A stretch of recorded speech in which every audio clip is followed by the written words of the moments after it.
everyone, it's Liz. I hope you're all doing well. This is the second part of my corset making video. If you've landed here and you haven't seen the first part of the corset video, which is me making a mock-up, then I will put a card up here or here and you can go and have a look at that one. So for those of you who don't already know, I am making an entire Victorian outfit from scratch, which includes petticoats, corset, skirt, ball gown, bodice for a ball that I'm going to at the end of April in Bath. And I'm slowly but surely running out of time, so I'm trying my very hardest not to panic and trying to fit in YouTube editing along the way. So in today's video I go through everything you can think of when it comes to making the corset, from sewing everything together accurately to shortening bones and making external boning channels, as well as trimming and flossing the corset. Also, don't forget to like this video and also to subscribe to my channel if you're new around here and you like what you see. Liking my video is really helpful. It helps my video get out to more people who might like it. So I hope you enjoy, and I will see you on the other side. In case you missed it from the first video, this is the corset that I'm going to be replacing with my new one. It has external boning channels, a waist tape and some black contrasting flossing at the top and bottoms to keep the bones in place. These are all elements that I want to keep and carry over into my new corset. So I'll be adding a waist tape, flossing and external boning channels, although only single boning channels this time. So before I start anything, I'm steaming my coutil, which is unwashed, not pre-washed. I repeat, not pre-washed, because it has sizing added to the fabric, which gives it some strength and stiffness. So in order to pre-treat it, we iron it with a very hot iron on the steam setting, and this will pre-shrink it. If you've ever worked with coutil before, you'll know it's strong and stiff like cardboard. Then I trace out the pattern pieces using this really cool mechanical chalk pencil from Prim. It's a bit more long lasting than regular tailor's chalk, and I find that it stays nice and really sharp. Then I can mark out as accurately as possible a 1/2 inch seam allowance, and also I'm really careful to mark out where the waistline is and also mark the top and bottom on the pattern pieces. This is really important because you don't want to get them flipped upside down, and also every pattern piece will need to be aligned at the waistline when you sew them together. Then the parts are cut out with a rotary cutter, and the parts for each side of the corset are put into piles so that I don't mix them up. You can see how hard going it is cutting out the coutil with a rotary cutter. It's really hard on the hands. And then I lay all of the pieces out with their corresponding pattern piece to make sure that everything's correct before sewing it together. I can't stress how important this is. Do not mix your pieces up. And then the pattern pieces are sewn together with only a pin at the waistline, and you can see how slowly I'm going just to make sure that I sew directly on the pattern piece markings, and also sew really slowly over the pin at the waistline because I'm terrified of sewing over pins. This is the moment of truth. Did I get it accurate? So basically I showed a technique that Julia recommended in the first video where she said pin at the waist, make sure your seam allowance is super accurate, and you should be able to just follow the sewing line and it'll hit it on the underside as well. And it's pretty much spot on. So I'm very happy with that, and I'm going to go ahead and do all of the pieces. Then I'm going to press all the seam allowances to one side and grade them, and then should be ready for some boning channels and some facings. The seam allowances all get trimmed down to 1/4 inch, just so that they're a bit more manageable when it comes to sewing on the boning channels.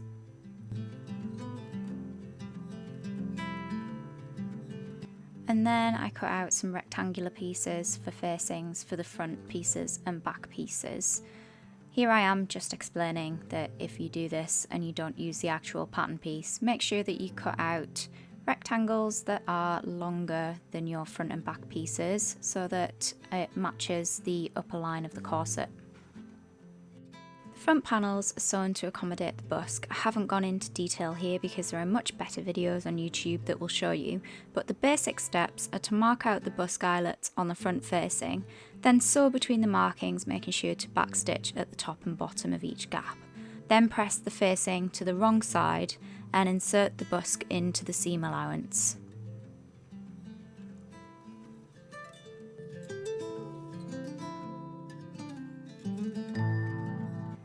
Insert a cable tie through the eyelets, or in my case I used a knitting needle cable to stop the busk slipping back out, and stitch around the busk as close as possible using a zipper foot.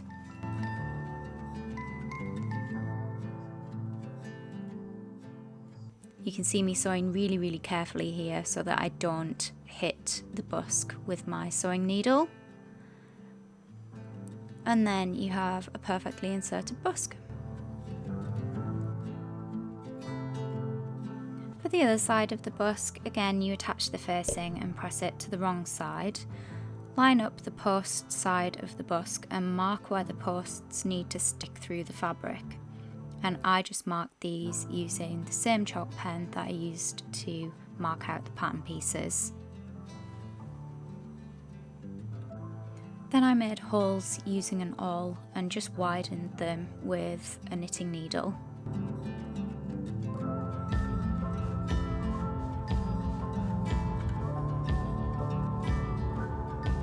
And then I pushed the posts through the holes in the fabric.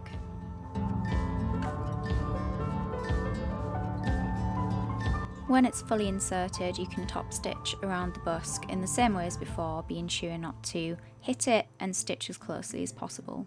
And then you should have a fully lined up busk. The lacing panels are then marked out with a dotted line down the centre of the eyelet channel, and then the spacing for the eyelets is marked out at 3/4 of an inch. At this point I've already sewn the channels that will hold the flat steel on either side of the eyelet channel. I'm using 4mm black 2-part eyelets because I prefer the look of them, and 2-part eyelets are smoother on the inside. Punching some holes with a leather punch in a size just slightly smaller than the eyelets. To attach the eyelets I use Primvario Love pliers. You can use a hand lever press, and there are also hand dies that you can use with a hammer if you need to. Once that's done, it's the exciting bit because I can quickly put the bones in using masking tape and try it on to make any final adjustments before I sew the boning channels on, which is kind of the point of no return, so you want to be sure that the corset fits properly at this point. Luckily for me, it seems like I only need this tiny little bit taken out of the hips. Next it's time for the boning channels, which I'm making using these pressing bars, which are commonly used in quilting to make braidwork. So I do some tests to figure out which size is best by sewing a couple of different sizes. I think I use the 12mm and the 15mm, and then I top stitch them on either side before trying my boning in, and a 12mm bar fits the spiral steel nice and comfortably. To make the channels, I cut some pieces of coutil that are slightly wider than the pressing bars when folded over, and I press them in place and sew them with the bar inside as close to the bar as possible to make a tube. Then the seam allowance is cut, and I spin the tube round so the seam allowance is on top of the bar, and press the seam allowance open.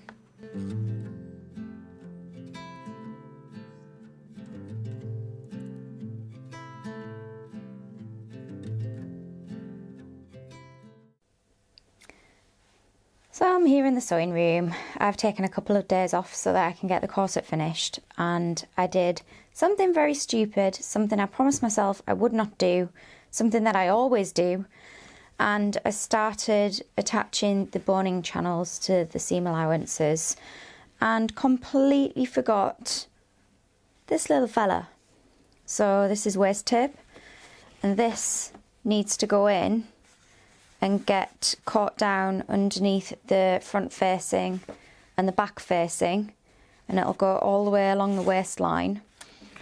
And then when I apply the bones and top stitch the bones down, they help top stitch the waist tape in place as well. Let me show you on this corset that I've started taking apart. So you can see there, ignore the little threads. You can see there, that's the waist tape on the inside, caught down under the facing on each side. Well, not anymore because I've taken the front facing apart to take the busk out, but that was caught down under the facing at the front, and then when you top stitch on the other side, it catches the waist tape down as well. You can see as well, I also made the same mistake on this corset, because you can see I've kind of fudged it, and I must have noticed after I'd already got the boning channels on but hadn't done the stitching down the centre, and I've managed to fudge it and save it. My phone's going crazy in the background. So yeah, I luckily have noticed it in time this time. And the only reason I noticed it was because as I was sewing over the boning channel, I was also catching the facing on the wrong side by accident. So, and I thought, oh, I don't want to top stitch that down yet. Why don't I want to top stitch the facing down yet? Because I haven't put the waist tape in yet. Oh, okay, I'm doing this in the wrong order. So I've caught it and I can rectify it. So we're all good. So after that slightly minor panic and the waist tape is caught down under the facings, I can get on with attaching the boning channels to the front. These are just top stitched in place at either side of the boning channels, lined up directly over the seam allowance where the two panels meet. To keep the top stitching even, it really helps to find a reference point on your presser foot. So you can see my top stitching here is quite close to the edge of the boning channels, and I've kept it really quite even by finding a reference point on my presser foot. So this is my straight stitch foot, and all I'm doing when I'm sewing is I'm lining up with the inside edge of the right hand side of the foot. And because the needle's slightly offset from that by maybe 1 or 2 millimeters, as long as I keep the edge of the boning channel along that edge of the foot, I can keep my top stitching really neat, really even, and really close to the edge. Once the boning channels are in place, I have to cut the bones down to size. In the mock-up video, you would see that I took a serious chunk off the top edge of the corset, so the bones are now too long. So I measure up 1 centimetre from the bottom edge and then walk the bone up to the top edge, and again leave 1 centimetre gap at the top. Cutting them looks really intimidating, but there's really just a cut on each side to the wire, and the spiral steel separates very easily. If you don't want to use steel, you can get hold of synthetic whalebone, which is easy enough to cut with scissors and can be rounded off with an emery board. Then the end caps are applied using pliers. Basically, 1 pair of pliers is used to squeeze the sides of the end cap in, while another thinner pair of pliers is used to pinch the end cap flat from the top and bottom. The flat steels were shortened with a bolt cutter in brute strength, thanks to Andy, and I tried dipping the ends in enamel paint to seal them, but it didn't work well, so in the end I used heat shrink tubing, which you can get from any electronics supply place, which worked pretty well.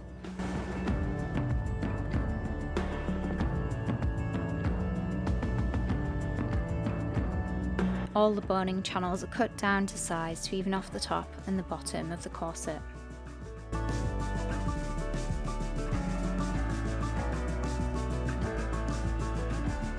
The tops and the bottoms of the corset got bound in this very cute picot edge binding.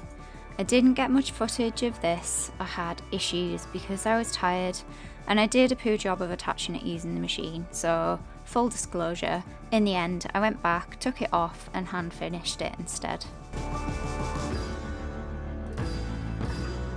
And last but not least, added some eyelet lace and some decorative flossing to finish the corset off, finished by a nice white satin ribbon.